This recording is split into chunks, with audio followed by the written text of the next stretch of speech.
Mon podcast IMO.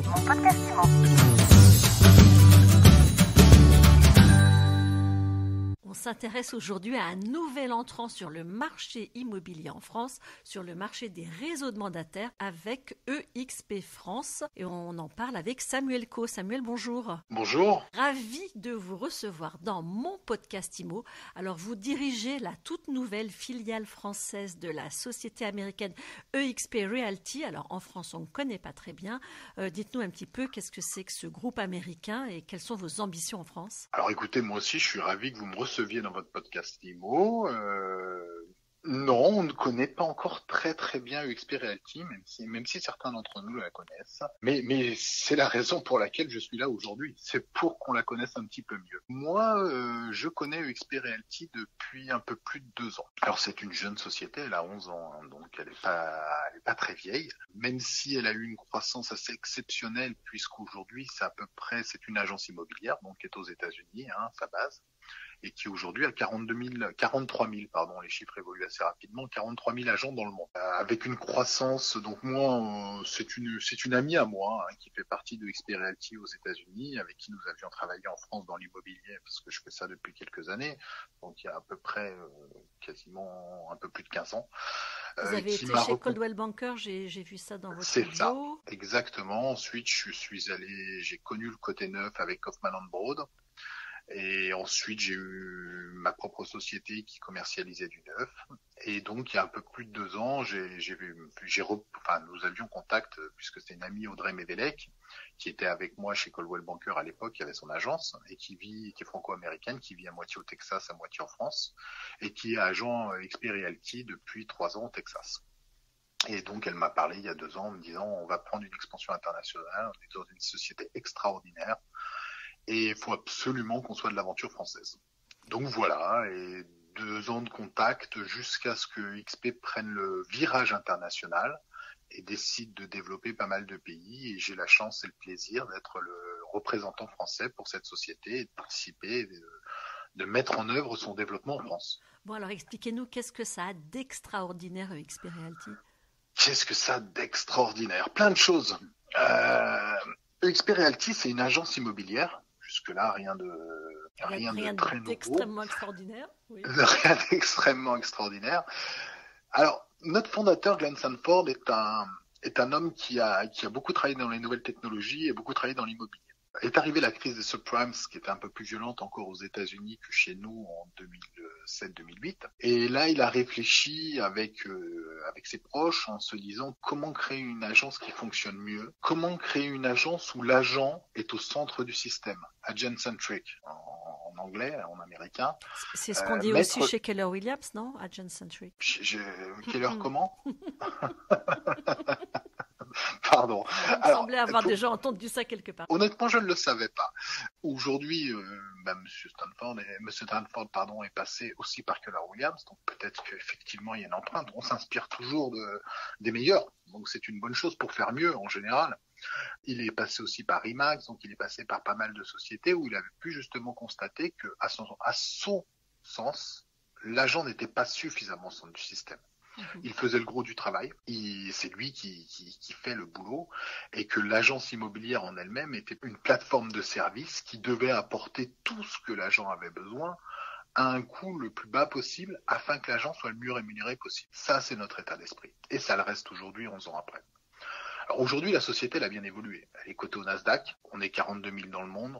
On ouvre, alors sur le dernier trimestre 2020, c'est 5 pays qui ont ouvert en 2 mois et demi. Je les cite rapidement, mais Afrique du Sud, Portugal, Inde, Mexique et France. On vient d'annoncer, alors Puerto Rico vient d'ouvrir, mais sur le premier trimestre 2021, 4 pays ont été annoncés, Puerto Rico, l'Italie, Hong Kong et le Brésil. Donc le Brésil ouvre dans 10 jours, Puerto Rico est déjà ouvert, et il restera l'Italie et Hong Kong pour le premier trimestre, et ça vous donne un peu un trend pour le futur. Ça, c'est le premier point. Ça n'a jamais été fait, hein. Ce type de croissance internationale où vous ouvrez 4 pays par trimestre sans prendre un avion, c'est assez unique. Ça, on le doit à Michael Valdez, mon patron, qui est le patron de l'international pour EXP, et qui est un ancien du groupe Realogy. Le groupe Realogy, c'est Century 21, Era, Sotheby's, et qui était le vice-président à l'international pendant une 15aine d'années chez eux, et qui a donc développé la croissance de Sotheby's et de Century 21 partout dans le monde. Ça, c'est pour les points. La question à laquelle je n'ai pas répondu, c'est qu'est-ce qu'on a d'extraordinaire? On a d'extraordinaire que déjà, alors j'ai parlé du Nasdaq, je vais rester là-dessus 2 secondes. Tous nos conseillers en immobilier sont actionnaires de la société. Ensuite,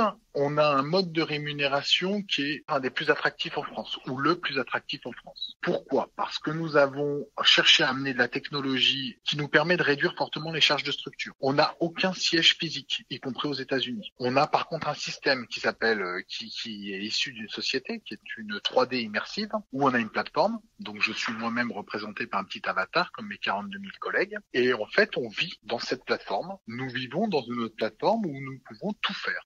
Alors tout faire, ça va de la formation, du coaching, d'aller rencontrer les différents services, les RH, la comptabilité pour un problème de commission, la technique qui va prendre la main sur votre ordinateur. Bref, vous vous promenez avec votre avatar, on est sur une île, vous avez l'immeuble de la France, vous avez l'immeuble de l'Australie, l'immeuble de l'Afrique du Sud, vous n'avez aucune frontière. Vous avez l'ensemble de vos services qui seraient représentés par un 0800 dans pas mal de sociétés qui sont là. Vous avez l'ensemble du personnel. C'est-à-dire qu'il n'y a pas de siège social physique aux États-Unis. Tout est dans le cloud. Tout est dans le cloud. Et tout est dans le cloud avec un système qui sincèrement vous permet d'être vraiment productif et efficient. C'est-à-dire que alors c'est difficile de le transmettre dans un podcast, faut le vivre pour arriver à s'en rendre compte, mais on est dans une redoutable efficacité. Chaque pièce est équipée d'un écran, vous partagez votre écran, vous partagez le document que vous avez, où vous arrivez, vous avez des espaces privatifs, il y a des côtés ludiques, on a une plage, on a un bateau, on peut faire des tours en bateau, on a un terrain de foot, donc votre avatar va jouer au foot avec l'équipe d'Afrique du Sud, quoi. Enfin, faut le voir pour le croire. Vous avez des salles de danse, on fait des salons, et là des salons en 3D immersifs, mais qui ont rien à voir avec ce qu'on a pu voir pendant le Covid. Il y a vraiment une belle longueur d'avance. Donc c'est le véritable outil qui nous permet aujourd'hui de limiter beaucoup de coûts, parce qu'on sait très bien que les structures physiques, et on s'en est rendu compte, alors on était très en avance par rapport au Covid, c'est pas le Covid qui nous a rendu virtuels, on l'était avant. On se rend compte aujourd'hui que finalement c'est un mode de travail qui fonctionne très bien. Vous êtes en France depuis le mois de décembre. Qu'est-ce que ça donne au niveau recrutement des conseillers immobiliers? Écoutez, on est très contents, alors même si c'était une période assez peu propice, parce que les lancements commerciaux en décembre avec la trêve des confiseurs. La trêve des confiseurs et puis le Covid surtout. Le Covid. Alors, et puis ça ne nous arrête pas, puisque je vous dis, on continue. Depuis, on a relancé Puerto Rico et le Brésil arrive. Par contre, c'est notre avantage, c'est qu'on n'a pas besoin de contact physique. Moi, j'ai recruté des équipes en France que je n'ai pas rencontrées aujourd'hui. Donc j'ai des salariés, alors j'ai des agents que j'ai recrutés bien entendu, mais j'ai même des salariés évidemment. On fait un back-office aussi en France qui télétravaillent depuis chez eux et qui ont leur avatar, avec qui on fonctionne depuis début décembre pour certains, avant pour d'autres et plus récemment pour encore d'autres, mais que je n'ai pas rencontrés. On va dans le full système. Mais mes patrons ont recruté sans me rencontrer. Et avec les agents, on fonctionne de la même façon. Et effectivement, aujourd'hui, nous sommes assez contents de nos recrutements. Nous avons des agents qui se positionnent dans différents territoires en France. Et donc, on est tout à fait dans ce qu'on avait prévu de faire, c'est-à-dire pénétrer le plus rapidement possible le marché français. Nous sommes un concurrent frontal pour pas mal de monde. Aujourd'hui, on a benchmarké avant d'installer notre modèle, même si on avait un modèle aux États-Unis, mais évidemment, on l'adapte pour le marché français. Je pense qu'on a un modèle assez extraordinaire en termes de rémunération pour les conseillers en immobilier. Si on nous compare, on devrait ressortir en pole position. On offre aujourd'hui une possibilité de développement, d'expansion par le biais de marketing de réseau qui vont être offerts aux conseillers en immobilier qui vont nous rejoindre en partant de zéro, parce que nous étions zéro avant le 14 décembre en France. Le premier agent, c'était le 14 décembre. Avec un marché de 120 agents immobiliers aujourd'hui, dont 38 000 qui sont déjà dans un format comme le nôtre, donc format mandataire. Ça laisse des possibilités assez énormes de développement sur la France. Donc je pense qu'on a de belles places de marché, de belles parts de marché à prendre devant nous. Alors, le profil des conseillers immobiliers que vous recrutez? C'est assez diversifié. On a eu quelques débutants qui voulaient embrasser la carrière d'immobilier, qui se renseignaient et qui du coup souhaitent partir directement avec EXP plutôt que d'essayer ailleurs. Ça, c'est le premier type. Donc on va accepter les débutants, on a un parcours de formation, on a un parcours de coaching, d'accompagnement, donc on saura les aider. Le deuxième type, ce sont les gros producteurs.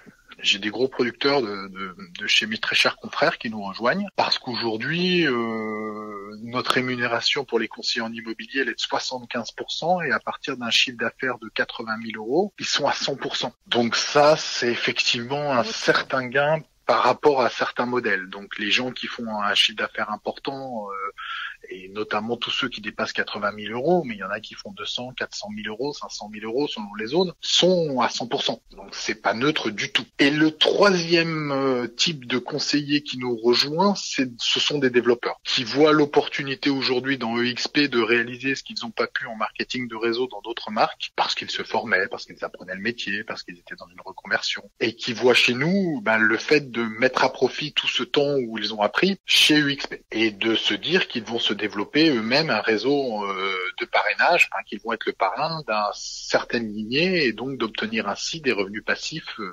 conséquents. Alors, combien ça coûte de devenir conseiller immobilier EXP ? Demain, je me reconvertis, je veux devenir conseiller immobilier. Mais c'est une excellente idée. Nous pouvons en parler offline.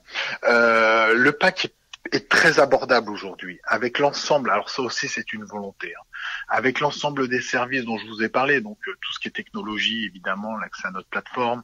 Je vous ai pas parlé de Workplace et de Workchat, qui sont ni plus ni moins qu'un Facebook privé, donc c'est fait par Facebook, mais on a un Facebook privé, ce qui nous permet de vraiment échanger facilement entre les conseillers. Cet accès à l'international, la publication sur près de 80 sites internet, dont Se Loger, Le Bon Coin, Logiquimo en illimité, soyons clairs.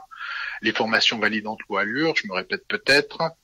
Là, on va être à 100 euros hors taxe au moment de l'inscription. Ça va comprendre votre habilitation carte blanche, l'attestation d'habilitation, donc qui vaut 55 euros, plus le premier mois. Donc on va dire que c'est neutre.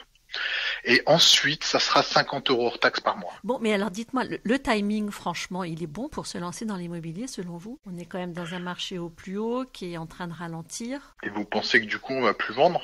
J'imagine que les conseillers immobiliers se posent des questions aujourd'hui. Alors déjà, une des bonnes réponses, c'est d'optimiser les rémunérations qu'ils vont avoir. C'est-à-dire qu'autant garder le maximum sur chaque commission. Si le marché se durcit un petit peu, ça me semble pertinent. Ensuite, la deuxième bonne réponse à apporter pour un conseiller, enfin si j'étais conseiller, c'est de me dire que moi ça me coûte cher chaque mois et mieux c'est. Puis la troisième, c'est plus je vais représenter une marque dynamique, disruptive, en avance dans la technologie, qui n'a pas une mauvaise notoriété ou une mauvaise image dans le pays, et mieux je vais me porter. Donc on apporte pas mal de réponses à ces conseillers. Dernière question, Samuel Coe, là, qui me vient à l'esprit, ça veut dire quoi EXP ? Je crois pas que cette signification. Ces trois lettres qu'on arrive à faire jouer dans pas mal de choses, expansion, exponentielle, expérience, exprimer.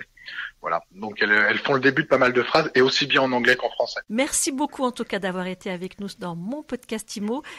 Je vous remercie du temps que vous m'avez accordé, et à très très bientôt, avec plaisir pour vous parler de notre progression dans ce pays. Mon podcast IMO.